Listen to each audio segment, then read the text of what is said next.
सांगायचं आणि महापूर्ग बेवड. मी बाबा आणि मी म्हणायचं कृष्ण असा कृष्ण तसा आणि महापौरणीत मा खुबा काढा.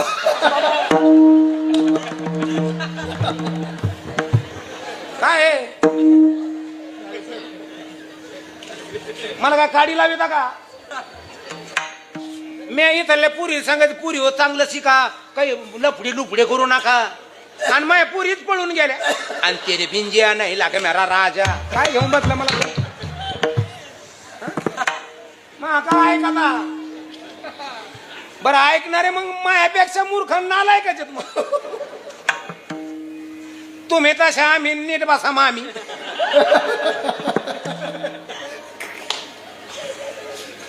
लक्षपूर्वक का हा याच्यातले जवळजवळ 70% म्हणतात. याच्यातले सगळे माणसं मला चांगले म्हणणार आहेत असं अजिबात नाही. आणि मोठं व्हायचं असलं ना तर 30%च मान मिळतो, 70% अपमान प्राप्त करावा लागतो. मोठं व्हायचं जर असलं तर. आणि होणारच लोक बोलतातच, आम्हाला तर बोलतातच लोक. अरे बोलणारच आहेत. चांगल्याला त्रास होतो, चांगल्या दिसणाऱ्या स्त्रीलाच त्रास होतो. ती आत उगारच चांगली दिसते, उलचिक पावडर लावली का आणखीन चांगली दिसती. लोक म्हणतात इथं कुठं काहीतरी आहे काय ना. लोक म्हणणारच आहेत हे लक्षात. पण आपण नाही ना, मग कर नाही त्याला डर कशाला.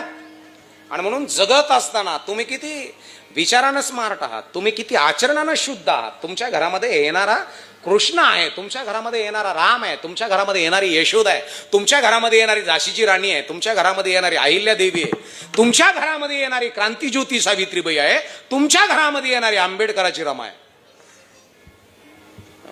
याच्याकरता घर मोठं नाही लागत.